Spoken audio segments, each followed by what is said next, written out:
Hi everyone, today I want to focus on chi-square tests.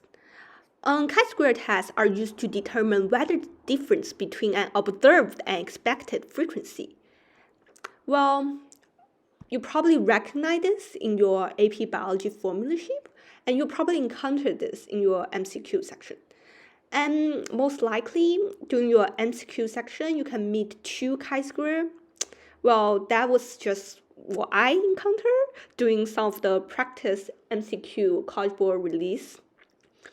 And during those chi-square tests, it mostly linked with the big idea of Mendel genetic or something like that. Anyway, so when you are looking in the MCQ, you will probably see chi-square tests with, hey, we have different alleles, and then they give you a paragraph telling you there was a research experiment. Later on, they will present you with a table. Say, for example, there was a type of flowering plant. The floral color of the plant is determined by a single gene with two alleles, and dominant of R alleles and recessive of small r alleles.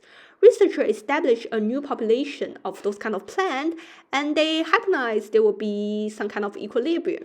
At the start of the study, the researcher randomly picked a group of individual and collect their color. They plant the plant in isolated area, blah blah blah, and then they give you a table of the distribution of flower color phenotype. And then they ask you, they perform a chi-square analysis to test their hypothesis. Assume the researcher used significancy level of 0.05. Which of the following is closest to the critical value the research should use in the chi-square analysis? The key point right here is to identify the degree of frequency and use the formula sheet they provide you to see which critical value match with that degree of frequency. Another way they can test you is provide an experiment telling you to calculate the chi-square value from the table they provide.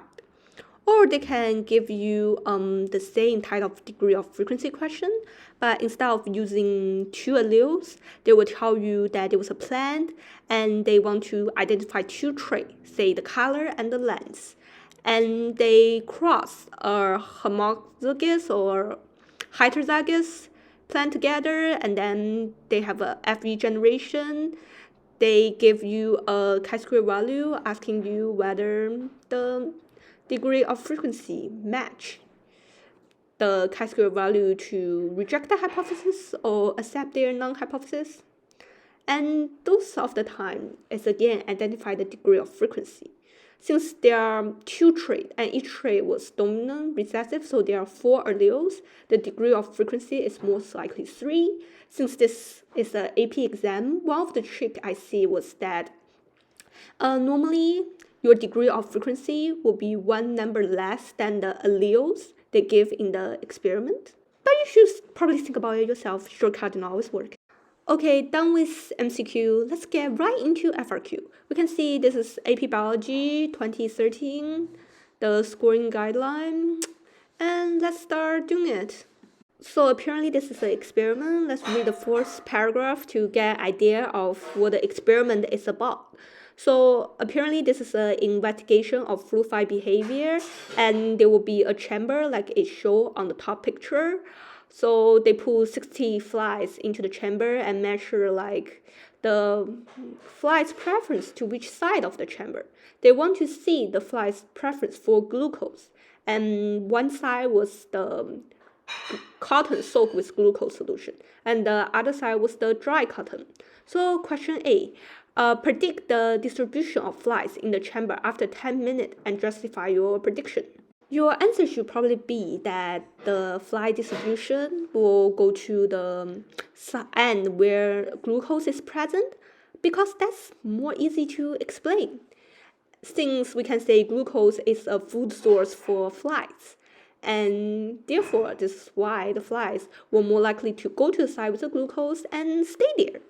Of course, you should probably word this sentence better and use some of the keyword from the paragraph they give you. But overall, that's the idea.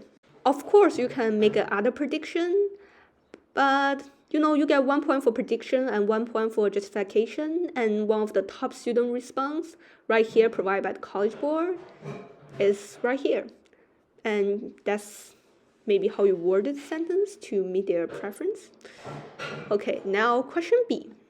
Question B wants you to propose one specific improvement to the following experiment from experimental control and from environmental factor. So let's see, experimental control. We probably know the control is used to make sure that the result is determined only, like the result only matter with the glucose concentration right here. So one of the good experiment control will be, let me control the temperature and the lighting condition, so I can ensure that the flies distribution across the chamber is determined only by glucose concentration. I mean, my explanation could be to limiting the confounding factor.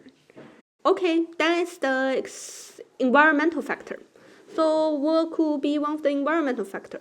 Well, maybe I can repeat the experiment with a different glucose concentration, so I can ensure that the flies distribution only matter because of the presence of glucose. This is the scoring guideline for this question. Attributes movement of flies only to glucose preference. A good way to word your answer.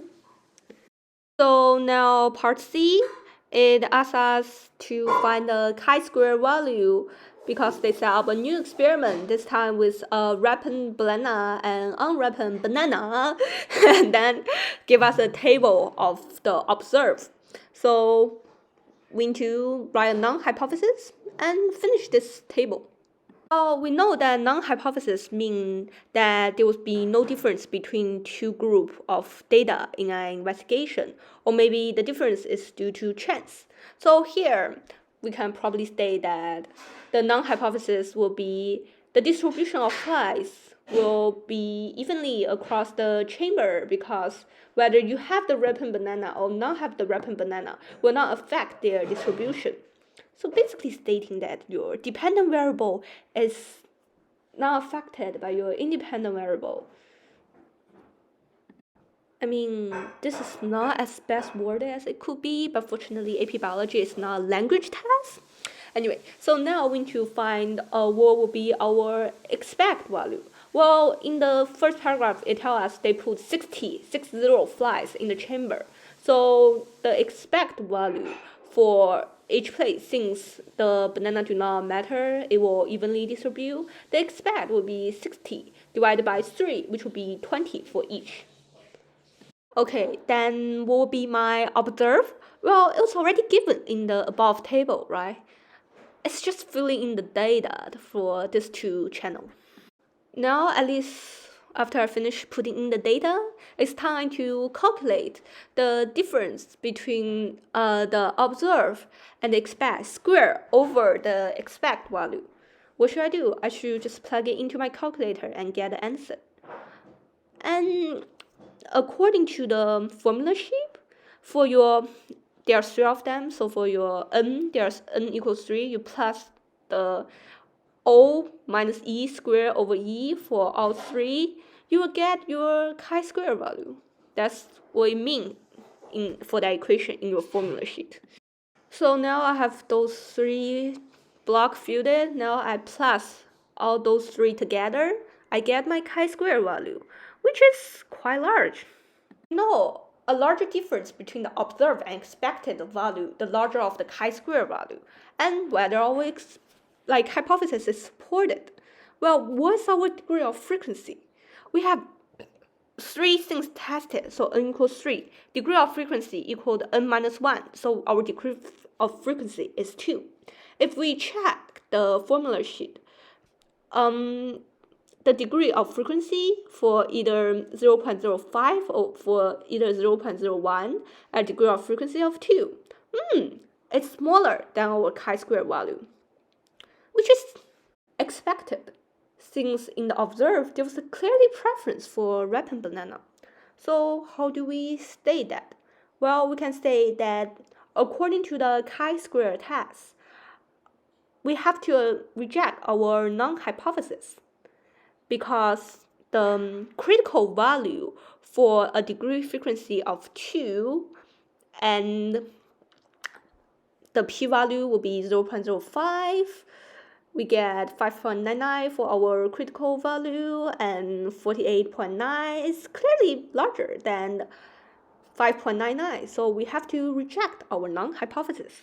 Okay, so part E, propose a model that describes how environmental cues affect the behavior of flies.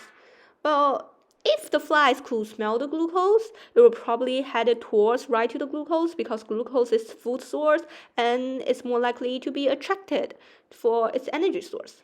Well, if the flies could not smell the glucose, they would probably travel randomly in the chamber. But when they identified there was a food source, they were probably more likely to stay there.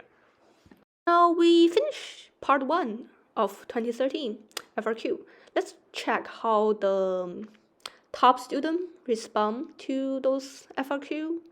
Clearly, according to the scoring guideline, I sort of already get my point, but we need to know how to word our sentence to make it more concise and precise. And see right here, since there are 3 possible outcomes, there are 2 degrees of frequency.